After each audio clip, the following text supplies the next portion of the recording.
Hello my dear students, मैं विजेंद्र सिंघल अपने YouTube channel English mediums पर आप सभी लोगों का हार्दिक अभिनंदन करता हूं।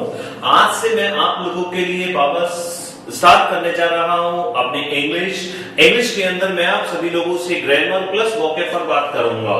यहां पर अभी के लिए मैं आज आप लोगों को basic introduction, basic information about my English that मैं आप लोगों को देने जा रहा हूं। यह जो मेरा वीडियो है, यह जो मेरी क्लासेस होंगी, वो क्लासेस मेरी उन स्टूडेंट्स के लिए भी हैं जो स्टूडेंट्स एकदम जीरो हैं, जिनको नहीं पता है कि इंग्लिश में कहां से और कैसे पढ़ना है। मैंने वहां से उन लोगों के लिए मैं इंग्लिश को शुरुआत कर रहा हूं और लास्ट तक मैं जितना कोशिश करूंगा कि बहुत अच्छे लेवल तक मैं इसको लेकर जा सकूं। तो आइए माय डियर स्टूडेंट्स, मैं शुरुआत करता हूं अपनी क्लास को बिना आप सभी लोगों का टाइम वेस्ट किए बिना। Let's start with my things. सबसे पहले मैं आप लोगों को बता दूं माय डियर स्टूडेंट्स, मैं जो बताना चाहता हूं वो बताना चाहता हूं ग्रामर की स्पेलिंग। जो ग्रामर की स्पेलिंग होती है माय डियर स्टूडेंट्स, जैसे ही मैं बोलता हूं ग्रामर, तो हमारे सभी लोगों के दिमाग में, बच्चों के मन में ये आती है कि जो ग्रामर होती है वो ग्रामर की स्पेलिंग जो होती है वो होती है GRAMMER, जबकि यह मेरे भाई गलत होती है।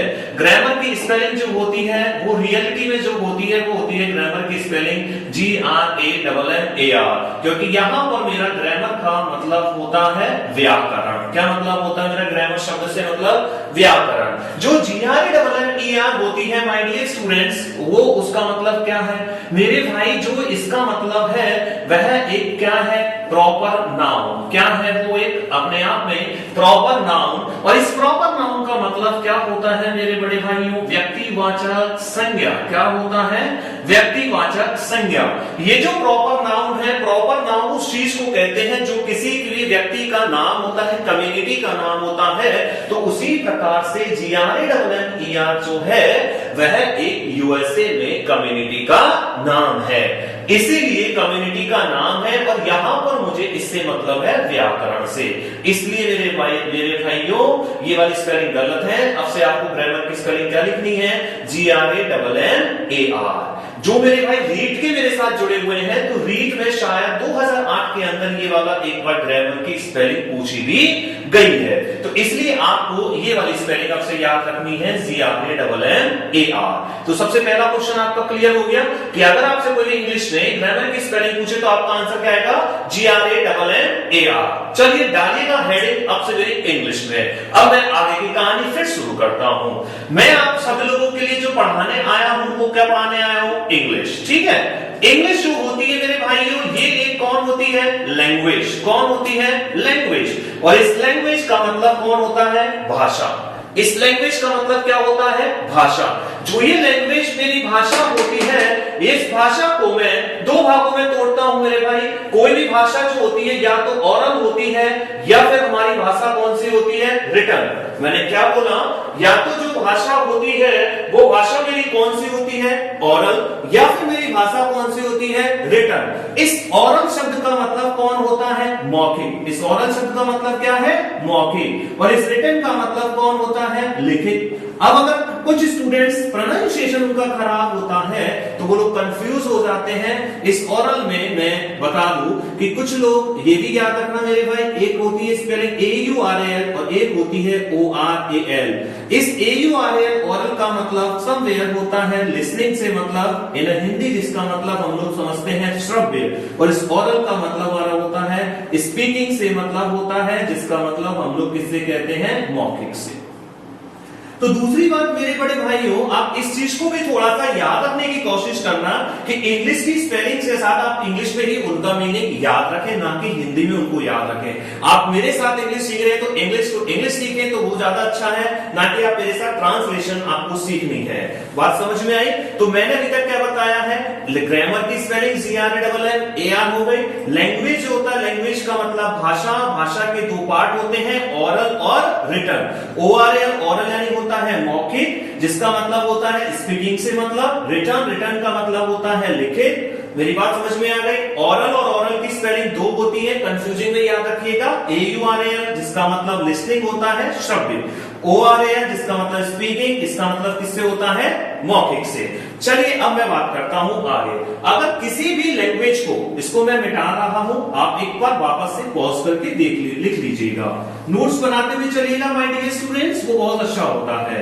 ठीक है, अब मैं क्या कहना चाह रहा हूं, अब ये जो मेरी लैंग्वेज है, किसी भी लैंग्वेज को सीखने के लिए हमारे पास 4 एस्पेक्ट्स होते हैं। कौन कौन से होते हैं? लिसनिंग, स्पीकिंग, रीडिंग और राइटिंग। कौन कौन से होते हैं? Listening, speaking, reading and writing. Listening जो होता है, लिसनिंग और स्पीकिंग, इन दोनों का मतलब हम लोगों के कंपटीशन में जो आता है वो वोकैब से मतलब होता है। रीडिंग का मतलब मेरा जिससे काम पड़ेगा वो होता है कॉम्प्रिहेंशन से मेरा काम पड़ेगा। राइटिंग का मतलब आप सभी लोगों के जिससे मतलब पड़ेगा वो पड़ेगा डिस्क्रिप्शन, डिस्क्रिप्टिव, जो आप लोगों के एसएससी सीजीएल मेंस में जो होता है। तो मेरे भाई किसी भी लैंग्वेज को सीखने के लिए हमारे पास 4 एस्पेक्ट्स होते हैं, लिसनिंग, स्पीकिंग, रीडिंग और राइटिंग। लिसनिंग, स्पीकिंग, रीडिंग और राइटिंग। जो मेरे भाई रीड के हैं उन लोगों को वापस से फिर उनके लिए क्वेश्चन बना। मारिया मॉन्टेसरी जो हैं उन्होंने बताया कि हमको किसी भी लैंग्वेज को सीखने के 4 एस्पेक्ट्स होते हैं, उनमें से क्वेश्चन पूछा गया 2 बार कि उनसे क्रम कौन सा होता है। किसी भी लैंग्वेज को सीखने का जो क्रम होता है वो क्रम होता है LSRW। इंग्लिश में पूछा भी गया है तो इसलिए याद रखना। अब मेरी बात को समझिएगा, बात समझ में आ गई? LSRW। अब आगे की बात समझिएगा, देखिएगा। पहले आपको मैं बार-बार रिवाइज करने की मेरी आदत है। मैंने ग्रामर की स्पेलिंग बताई है, लैंग्वेज का मतलब भाषा बताया 2 भागों में, ओरल और रिटन। उसके अलावा लैंग्वेज को, किसी भी लैंग्वेज को सीखने के 4 एस्पेक्ट्स, लिसनिंग, स्पीकिंग, रीडिंग और राइटिंग। अब मेरी बात आगे फिर से सुनिएगा। अब जो ये लैंग्वेज होती है, इस लैंग्वेज यानी तो हुआ भाषा, लैंग्वेज यानी क्या हुआ? भाषा। एक और हमारी जो देसी भाषा होती है, जो हम अपने गांव में या अपने घरों पर बोलते हैं, उसको हम लोग बोलते हैं माय डियर स्टूडेंट्स डायलेक्ट। क्या बोलते हैं उसको? डायलेक्ट। जो मेरे भाई, मेरा कहने का मतलब जो हम लोग गांव में या फिर अपने घरों में जो नॉर्मली भाषाएं होती हैं, उस भाषाओं को जो हम लोग बोलते हैं उसे हम लोग क्या बोलते हैं? डायलेक्ट। डायलेक्ट का मतलब कौन होता है? देसी भाषा। जैसे कि मैं सवाई माधोपुर डिस्ट्रिक्ट के अंदर गंगापुर सिटी से मैं बिलोंग करता हूं। हम लोग गंगापुर सिटी में पूरे खड़ी भाषा का यूज करते हैं समवेयर। जैसे कि घर पे हम लोग कई बार बोल जाते हैं कि बोलना हमें ये कहां पर जा रहे हो, हम बोल जाते हैं कहां जा रहा है। तो कहां जा रहा है, तो ये मेरी जो होती है, ये मेरी कौन है? डायलेक्ट। ये मेरी कौन है? डायलेक्ट, जो कि मेरी देसी भाषा है। बात समझ में आ गई मेरे भाइयों? अब बात करेंगे आगे की। तो अब किसी भी लैंग्वेज हो गई, ये तो मेरी भाषा। अब देखिएगा क्वेश्चन बना यहां से, 2 क्वेश्चन हमारे फिर यहां से फिर बनते हैं। तो मैं एक बार इसको रफ कर रहा हूं, आप लोग बाद में लिख लीजिएगा, ठीक है?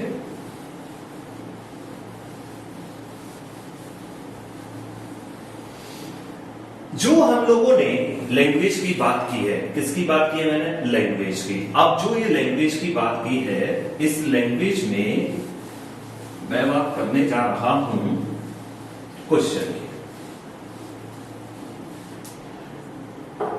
मैं आप लोगों के सामने 2 क्वेश्चन लिखता हूं, आप लोग आंसर देने की कोशिश कीजिएगा, फिर मैं स्टोरी के माध्यम से आपको उनके आंसर्स बताता हूं, ठीक है? क्वेश्चंस आए हुए हैं तो ध्यान से प्लीज करने की कोशिश कीजिएगा। One who knows many languages. One who knows many languages. One who studies languages scientifically. मेरी राइटिंग थोड़ी सी ऐसी है तो आप लोगों को मैं पढ़ के फिर से बता देता हूं। One who knows many languages, जो मेरे भाई हिंदी मीडियम से हैं उनके लिए बता दो, एक जो बहुत सारी लैंग्वेज को जानता है। दूसरा क्वेश्चन लिखा है one who studies language scientifically. Scientifically का मतलब होता है सिस्टमैटिकली, यानी कि क्रमबद्ध तरीके से। One who studies language scientifically यानी कि एक जो क्रमबद्ध तरीके से लैंग्वेज को पढ़ता है, ठीक है? 4 ऑप्शंस मैं आप लोगों को दे देता हूं, क्योंकि आपके एग्जाम में आप लोगों को हैबिट पड़ी हुई है। एक मैंने पहला ऑप्शन दिया पॉलीग्लॉट, सेकंड ऑप्शन मैंने दिया पॉलीगैमी, क्वेश्चन मैंने आप लोगों के सामने पेश किया, लिंग्विस्टिक, एंड चौथा ऑप्शन मैं आप लोगों को देता हूं नन ऑफ दीज। बड़ा सिंपल समझिए। अभी मैं आप लोगों से छोटी छोटी बातें करता चलते हैं। मेरे माय डियर स्टूडेंट्स, दो क्वेश्चन लेके हैं, दोनों क्वेश्चनों के लिए 4 ऑप्शंस हैं। इन्हीं में से पहले के भी 4 ऑप्शंस में से इनमें से एक आंसर होगा, इसमें से भी 4 ऑप्शन में से ही एक आंसर होगा। अब देखिएगा, मेरी बात को समझते हैं। एक आदमी वो होता है क्रमबद्ध तरीके से कौन सा होता है और नॉर्मली कौन सा होता है। क्रमबद्ध तरीके से वो चीजें होती है जहां पर हम लोगों ने किसी भी लैंग्वेज के चारों एस्पेक्ट्स को जाना है। और चारों एस्पेक्ट्स कौन कौन से हैं? लिसनिंग, स्पीकिंग, रीडिंग और राइटिंग। जिसको चारों एस्पेक्ट्स आते हैं वो तो हुआ साइंटिफिकली वे, और जिसको चारों एस्पेक्ट्स नहीं आते, जैसे कि किसी लैंग्वेज को उसको बस बोलना आता है और सुन सकता है, उसको लिखना पढ़ना नहीं आता है, या बोल सकता है, सुन सकता है, लिख सकता है, एक एस्पेक्ट उसको नहीं पता है, तो वो साइंटिफिकली वे उसका नहीं हुआ। साइंटिफिकली वो होता है जिसमें उसको लैंग्वेज के चारों एस्पेक्ट्स आते हैं, लिसनिंग, स्पीकिंग, रीडिंग और राइटिंग। बात समझ में आ गई? तो मेरे भाई, एक आदमी जो बहुत सारी लैंग्वेजों को जानता है, तो इसने साइंटिफिकली नहीं सीखा, साइंटिफिकली तो इस बंदे ने सीखा, यानी कि इसने लैंग्वेज के चारों एस्पेक्ट सीखे। अगर इसने लैंग्वेज के चारों एस्पेक्ट सीखे तो इसके लिए आंसर कौन सा हो गया? लिंग्विस्टिक। कौन सा हो गया मेरे भाई? लिंग्विस्टिक। इसने चारों लैंग्वेज के चारों पार्ट सीखे। कौन कौन से पार्ट होते हैं लैंग्वेज के? मैंने आप लोगों को बताया, LSRW, लिसनिंग, स्पीकिंग, रीडिंग और राइटिंग। और अगर इसमें मैं बात करूं, जिसने मतलब कोई सी भी उसको बस बातें बोलना आता है, कोई जरूरी नहीं है समझ में आए, तो इसका आंसर कौन हो जाएगा? पॉलीग्लॉट। मेरे भाई, एक बार ये पूछा गया हमारे रीट में और ये पूछा गया एसएससी के अंदर। थोड़ा सा ध्यान से रखना मेरे भाई, क्वेश्चंस हैं सफल और रिपीट होकर कई बार पूछे जाते हैं। एक बार वापस से समझा दूं, ध्यान से रखना कि एक का आंसर पॉलीग्लॉट क्यों हुआ? क्योंकि इसने लैंग्वेज के चारों एस्पेक्ट्स को नहीं सीख रखा था। कोई सा भी एक एस्पेक्ट जरूरी नहीं है कि उसको आता हो। जिसको चारों एस्पेक्ट्स आते हैं लैंग्वेज के, वो कौन सा हो गया? लिंग्विस्टिक। इन दोनों शब्द का मतलब होता है हिंदी में बहुभाषाविद। क्या होता है? बहुभाषाविद। बात से समझ में आ गई? तो चीजों को आगे बढ़ाता हूं। किसी भी जो लैंग्वेज था, लैंग्वेज के अंदर अब हम बात करते हैं, किसी भी लैंग्वेज को जब मैं बोलूंगा तो बोलने के लिए मुझे आवाज की जरूरत पड़ेगी, वो हो गया साउंड। क्या हो गया? वो साउंड। और साउंड का मतलब क्या होता है? ध्वनि। क्या होता है? ध्वनि। और जो मेरी इंग्लिश होता है, इंग्लिश के अंदर साउंड टोटल कितने होते हैं माय डियर स्टूडेंट्स? 44। कितने होते हैं? 44, जिनको हम दो पार्ट के अंदर डालते हैं। एक तो हमारा होता है वाउल और एक हमारा कौन सा होता है माय डियर स्टूडेंट्स? कॉन्सोनेंट्स। जो वाउल होते हैं, वाउल हमारे कितने होते हैं? 20, और कॉन्सोनेंट्स हमारे जो होते हैं वो कितने होते हैं? 24। तो मेरे जो इंग्लिश में साउंड होते हैं, साउंड टोटल 44 होते हैं। इनको सबको हम पढ़ेंगे आगे। साउंड टोटल 44, जिसमें से वाउल हुए हमारे 20 और कॉन्सोनेंट्स हमारे कितने हो गए? 24। जो ये हमारे साउंड होते हैं, इन साउंड को रिप्रेजेंट करने के लिए हमें जरूरत पड़ी किसकी? लेटर्स की। किसकी जरूरत पड़ी? हमें लेटर्स की जरूरत पड़ी। और इंग्लिश में हमारे पास टोटल लेटर्स कितने होते हैं? 26। इंग्लिश में इन साउंड को रिप्रेजेंट करने के लिए, दिखाने के लिए हमें जरूरत किसकी पड़ी? लेटर्स की। और लेटर्स कितने होते हैं? 26। और जो लेटर्स 26 होते हैं, 26 लेटर के पूरे ग्रुप को हम लोग जो कहते हैं, वो कहते हैं माय डियर स्टूडेंट्स अल्फाबेट। क्या कहते हैं इसको? अल्फाबेट। 26 लेटर का जो हमारा पूरा एक ग्रुप होता है, उस ग्रुप को हम लोग कहते हैं अल्फाबेट। माय डियर स्टूडेंट्स, एक क्वेश्चन एसएससी 2012 सीजीएल में फिर पूछा गया, स्पॉटिंग द एरर। यहां से आप लोगों को फिर बताता हूं, देखिएगा, ध्यान से समझते हुए चलिएगा। कुछ समझ में ना आ रहा हो तो मेरे को कमेंट बॉक्स में मेरा नीचे मोबाइल नंबर आएगा, तो आप लोग मेरे को मोबाइल पे, व्हाट्सएप पे आप मेरे को एसएमएस भी कर सकते हैं। देखिएगा क्वेश्चन कैसे आया। She learned alphabets at the age of 6. My question is, she learned alphabets at the age of 6. इस क्वेश्चन के अंदर वहां पर आपसे पूछी गई थी स्पॉटिंग द एरर, यानी कि इस क्वेश्चन में गलती कहां है। माय डियर स्टूडेंट्स, अगर आप समझने की कोशिश करेंगे तो सी यानी वह लर्न यानी सीखा alphabet at the age of 6, यानी कि वह 6 वर्ष की उम्र में अल्फाबेट सीख गया। माय डियर स्टूडेंट, जबकि यह गलत है, यह सेंटेंस स्पॉटिंग द एरर पूछी गई तो यह गलत है। क्यों गलत है मेरे बड़े भाई?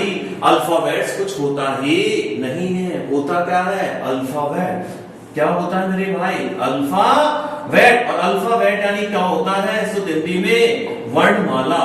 किसी भी लैंग्वेज होता है, हर लैंग्वेज की अपनी एक ही वर्णमाला होती है।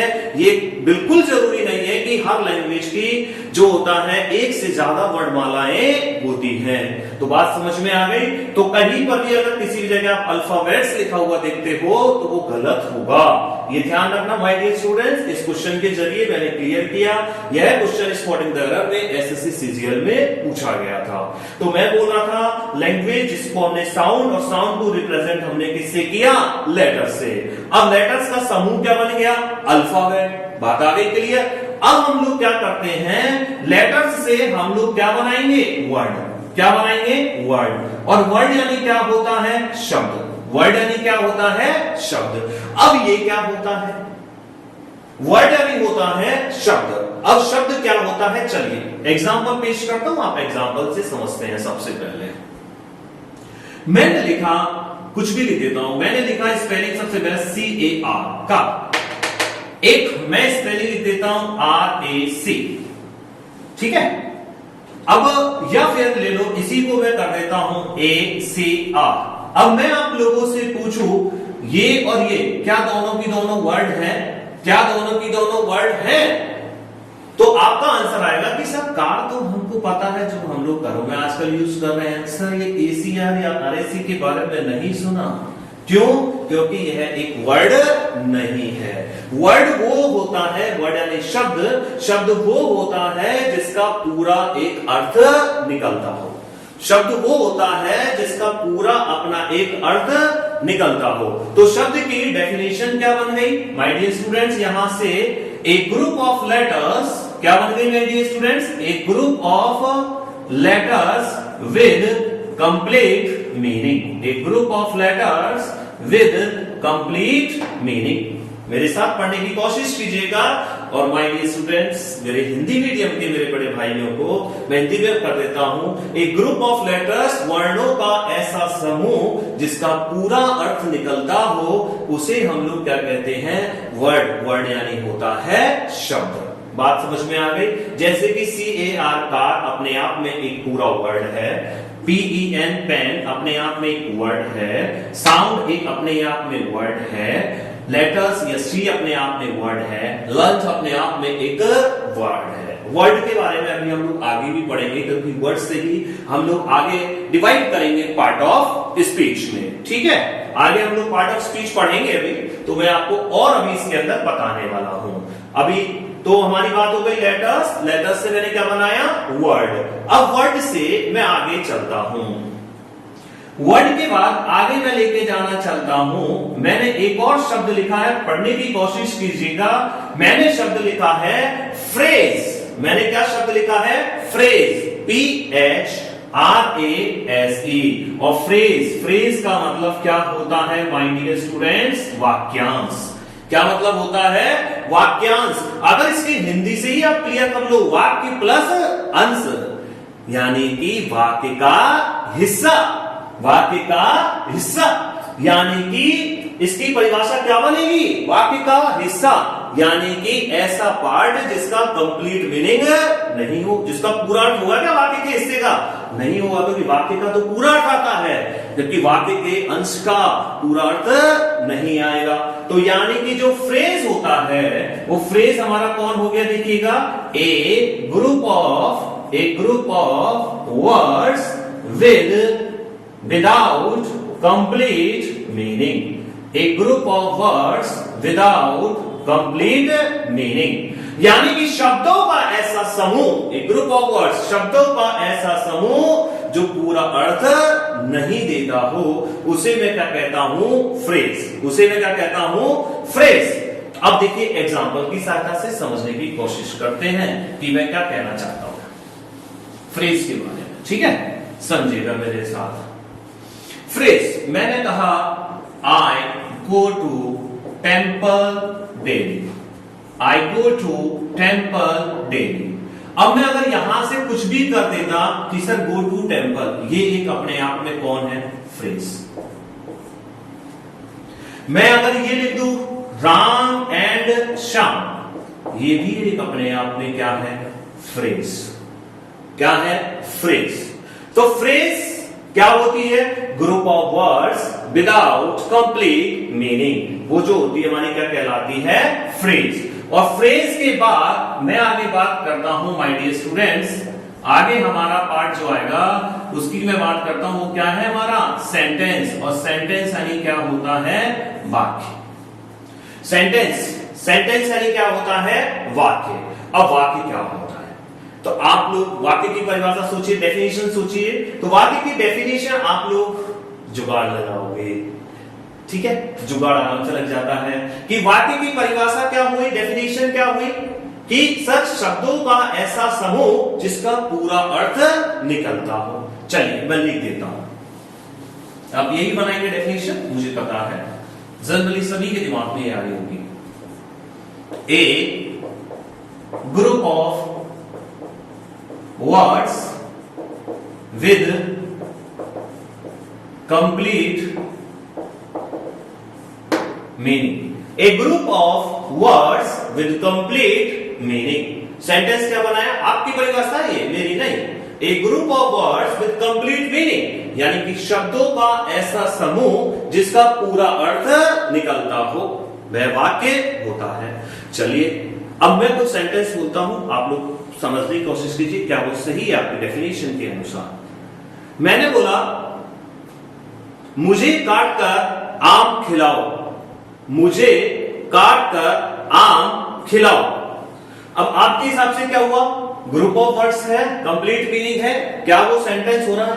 ध्यान से सुनिएगा, मैंने सेंटेंस बोला मुझे काट कर आम खिलाओ। सर आप कहोगे सेंटेंस में कुछ तो गलती है, कुछ तो गलती है।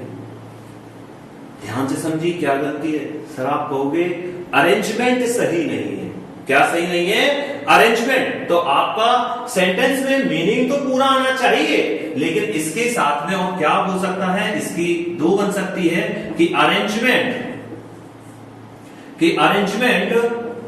Should be proper.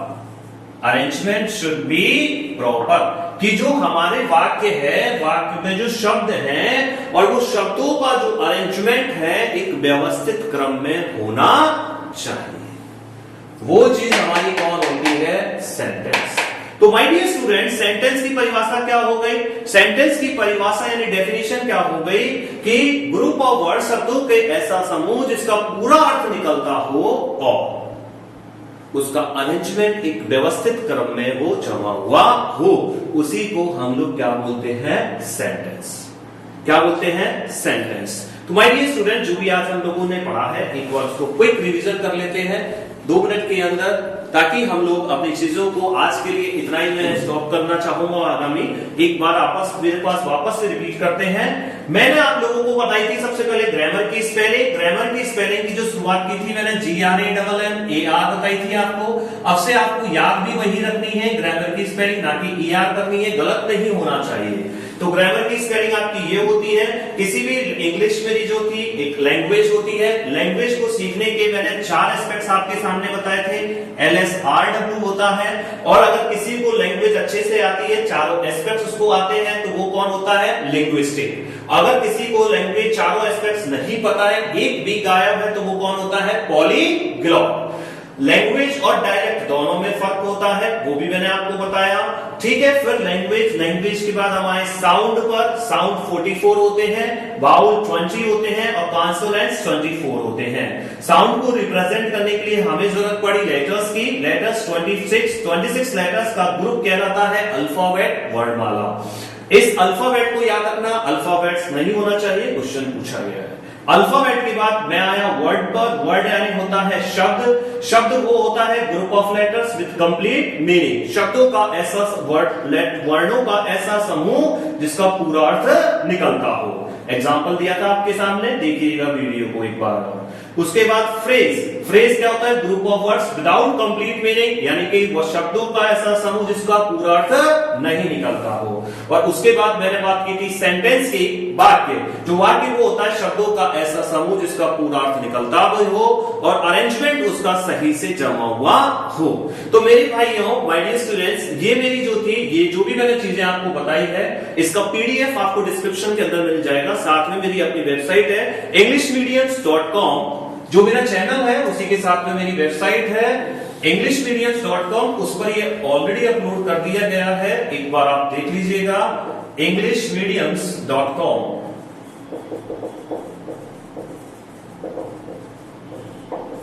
englishmediums.com जो मेरी वेबसाइट है, इस वेबसाइट पर भी मेरा ये जो इसका पीडीएफ सेक्शन है लेक्चर 1 का, इसका आपको मिल जाएगा। साथ ही में मैं अपने फेसबुक पर भी इसी को शेयर कर दूंगा। और आप लोग एक बार अपनी चीजें, फिर भी अगर आप लोगों में से किसी को भी अगर दिक्कत, समस्या, परेशानी आए तो आप लोग मुझे मेरे नंबर पर आप अपने पर्सनल डाउट्स भेज सकते हैं। यह मेरा व्हाट्सएप नंबर है 7597512356। मेरा जो नाम है वह नाम मेरा क्या है? विजेंद्र सिंघल। मेरा जो नाम है वो है Vijendra Singhal. My dear students, आप मेरा Facebook page, Telegram, YouTube, Instagram, मेरी website, everywhere you will find out me if you search on the Google as well. तो आप लोग मुझे बता सकते हैं, मैं आप लोग के सामने डेली की डेली कोशिश करूंगा वीडियोस को लेकर आने की। अगर इसमें से कोई भी समस्या आए, आप मुझे पर्सनली मैसेज कीजिएगा, मैं आपके आंसर्स देने की कोशिश करूंगा। अगर इसमें कोई भी कमी हो तो मुझे बताना। लेकिन टिल देन आप सभी लोगों के लिए ज्यादा से ज्यादा शेयर करें, इसी चीज को लाइक करें और बेल आइकन पर जरूर क्लिक कर देना, ठीक है? वैसे मैं पता थक जाते हो सभी लोगों का सुनते सुनते। Till then thank you very much. आप सभी लोग आराम से जिंदगी में मस्त रहे। कोरोना की वजह से जितना हो सके उतना पढ़ें, दम लगा के पढ़ो और पढ़ो और पढ़ो। बस मैं तो यही कहता हूँ, सारे काम होते रहेंगे। Thank you very much. आप लोग मजे कीजिए। Bye bye, see you.